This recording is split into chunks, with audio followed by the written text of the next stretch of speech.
दोस्तों, ये कहानी है एक ऐसे इंसान की जिसने ऐसे भारत में जन्म लिया जहां समाज के उच्च वर्ग के लोग गरीब और दलित वर्ग पर भीषण अत्याचार और शोषण कर रहे थे।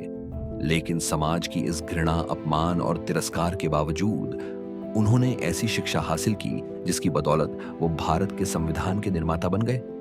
दोस्तों, मैं बात कर रहा हूं दो भीमराव अंबेडकर जी की, जिनका जन्म 14 अप्रैल 1891 को मध्य प्रदेश के मऊ गांव में पिता रामजी मालोजी सकपाल और मां भीम भाई के यहाँ हुआ।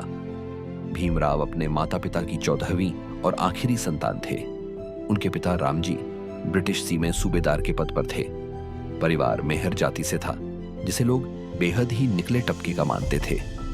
उनका परिवार मराठी था, जो महाराष्ट्र के रत्नागिरी जिले में अंबाबाड़ी गांव से था। सी में कम करते हुए डॉक्टर अंबेडकर के पिता सूबेदार बन गए और वो हमेशा अपने बच्चों की शिक्षा पर जोर देते थे।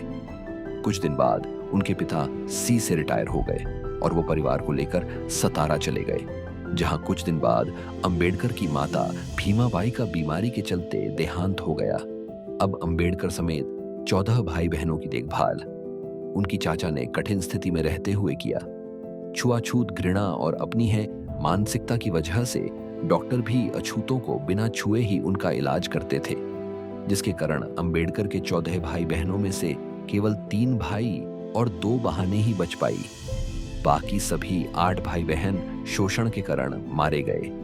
आप पड़ोस में सभी हिंदुओं के बच्चे स्कूल जाते थे, जिन्हें देखकर भीमराव का भी मां करता था।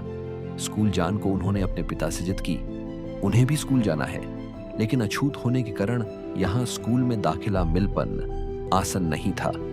मजबूर होकर उनके पिता एक ब्रिटिश सैनिक अधिकारी के पास गए और उनसे विनती की। उन्होंने जीवन भर सरकार की सेवा की है और बदले में उनके बच्चों को स्कूल में एडमिशन भी ना मिल अपना एक बहुत बड़ा अन्याय होगा। इसके बाद उसे अधिकारी ने उनके बच्चों को एक स्कूल में एडमिशन दिवा दिया।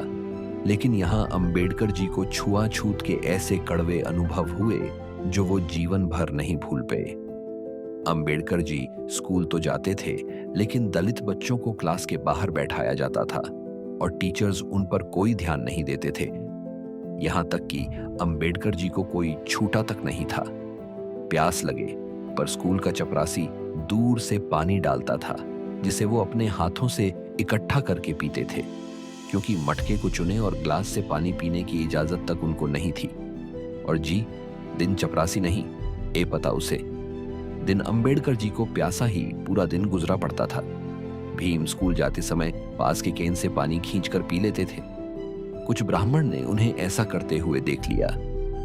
फिर क्या था, एक दिन भीम को इस कुएं पर पकड़ लिया गया और जूते चप्पलों से जमकर उनकी टी की गई और इस शर्त पर छोड़ गया कि वह फिर कभी उसे केन का पानी नहीं पिएगा।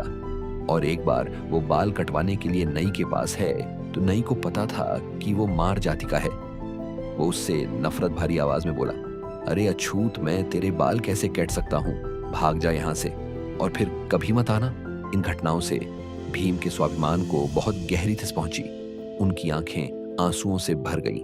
नन्हे भीम के बाल घर पर ही उनकी बहन ने कटे। भीम बहुत ही स्वाभिमानी लड़का था और वो अपने पैरों पर खड़ा होना चाहता था ताकि परिवार की आर्थिक स्थिति में कुछ सुधार हो। भीम ने सुन रखा था कि सतारा जान वाले लड़कों को बॉम्बे जाकर कम मिल जाता है, इसलिए उन्होंने तय किया कि वह मुंबई जाकर किसी मिल में कम करेगा, लेकिन मुंबई जान के लिए उसके पास किराया नहीं था। भीम ने एक प्लेन बनाया कि वह अपनी चाचा के बटुआ से पैसे चुराकर बॉम्बे चला जाएगा। भीम ने लगातार 3 रातों तक बेचू को चुराने की कोशिश की, जो उनकी चाचा के कमर से बांध हुआ था, लेकिन कोई सफलता उन्हें नहीं मिली। कहानी जाकर चौथी रात को वह हुए को चूड़ा पे, लेकिन उन्हें बड़ी निराशा हाथ लगी, क्योंकि उसमें केवल सिर्फ आधा आना ही था जिससे वह बॉम्बे नहीं जा सकते थे। कर रातों के इस एक्सपीरियंस ने भीम को अंदर तक हिला कर रख दिया। इसके बाद उन्होंने एक नई योजना बनाई जिसने उनके पूरे जीवन को बादल कर रख दिया। उन्होंने निश्चय किया कि वो पढ़ लिख कर अपने परिवार के लिए रोजगार प्राप्त करेंगे और अपने अंदर की सभी बुरी आदतों को छोड़ देंगे। किस्मत ने भी भीम का साथ दिया। उनकी सुविधा और पिता रिटायर होने के बाद नौकरी की तलाश में बॉम्बे जाकर बस गए और यही के मराठा स्कूल में उन्होंने भीम का एडमिशन कर दिया। यहाँ पर उन्होंने फॉरवर्ड की इंग्लिश रीडर और बहुत सी अन्य किताबें अपने पिता की देखरेख में रहते हुए अध्ययन किया। अपनी पढ़ाई के अलावा वो बहुत सी और ग्रंथ और बुक्स पढ़ने लगे। उनकी इस आदत से उन्हें बुक्स कलेक्ट करके पढ़ने का शौक गया। उनके पिता पर उनका यह शौक काफी महंगा पड़ रहा था, लेकिन वह चाहते थे कि भीम पढ़ लिख कर बड़ा बने। उन्होंने कर्ज लेकर भीम को बॉम्बे स्कूल भेजो, लेकिन यहाँ भी छुआछूत ने उनका पीछा नहीं छोड़। एक बार टीचर ने भीम से बोर्ड पर एक मैच का सवाल हल करने को कहा। जैसे ही भीम बोर्ड की तरफ बढ़ा, अगड़ी जाति के हिंदू बच्चे चिल्ला उठे, सर भीम अछूत है, उसे रुकिए। दरअसल बोर्ड के पास उन स्टूडेंट के लंच बॉक्स रखे हुए थे जो भीम की परछाई पढ़ने से अपवित्र हो सकते थे। इस डर से सभी बच्चों ने अपने डब्बे वहां से फौरन उठा लिए। इन बो की खट्टर खट्टर आवाज भीम के गानों से उसके दिल में उतार गई, जिसने उसे पूरी तरह से तोड़ दिया। हालांकि उन्होंने उसे प्रश्न को सेकंड्स में हल कर दिया, जो कोई नहीं कर पाया था, जिसे देखकर टीचर समेत सभी स्टूडेंट बहुत डर गए थे। इसके बाद उन्होंने हाई स्कूल पास किया और 16 वर्ष की उम्र में उनका विवाह 9 वर्ष की रमाबाई के साथ कर दिया गया। कॉलेज की पढ़ाई के लिए उन्होंने अल्फेंस्टीन कॉलेज में एडमिशन लिया। पढ़ाई के दौरान भीम की मुलाकात एक टीचर केलुस्कर से हुई, जिन्हें पहले ही मुलाकात में भीम ने बता दिया था कि मैं एक अछूत हूँ, मुझे कृपया दूर रहे।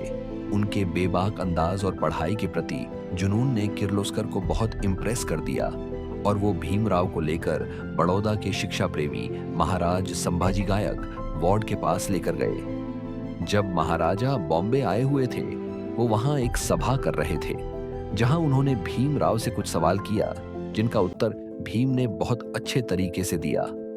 इसके कुछ वर्ष बाद बड़ौदा के महाराज ने कुछ विद्यार्थियों को कोलंबिया यूनिवर्सिटी अमेरिका भेजना का निर्णय लिया। भीमराव महाराज से मिले और भीम की अंग्रेजी बोलने से वो उनसे बहुत प्रभावित हुए। उन्होंने भीमराव समेत कर लड़कों को छात्रवृत्ति देकर अमेरिका पढ़ने भेजोकर साल बाद वह भारत वापस आए और बड़ौदा के महाराज के यहाँ मिलिट्री सेक्रेटरी के रूप में खत्म करना शुरू किया। लेकिन सैया अधिकारियों को मेहर जाति के एक लड़के को सी के उच्चाधिकारी के रूप में बैठा देना पसंद नहीं आया।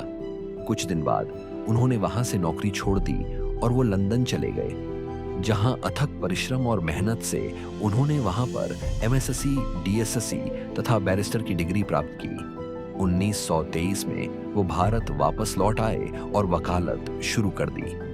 वकालत करते हुए उन्होंने देखा कि दलित का कितनी बुरी तरह से शोषण किया जा रहा है। तब से उन्होंने अपना जीवन छुआछूत को खत्म करने के लिए समर्पित कर दिया। उन्होंने मुसलमान और सिखों के अलग से मतदान को देखते हुए दलित के लिए भी अलग से मतदान की मांग उठाई, जिसके कारण गांधी जी आमरण अंश पर उतार आए। संगीत पीछे ले ली। दो भीमराव अंबेडकर फिलोसोफर, राइटर और एक महान लीडर है, जिन्होंने केवल समाज में सदियों से दबे गए दलित और अछूत लोगों के लिए लड़ाई लड़ी। बाल इतनी भिन्नताओं से भरे भारत को एक संविधान में बांधने का काम भी किया।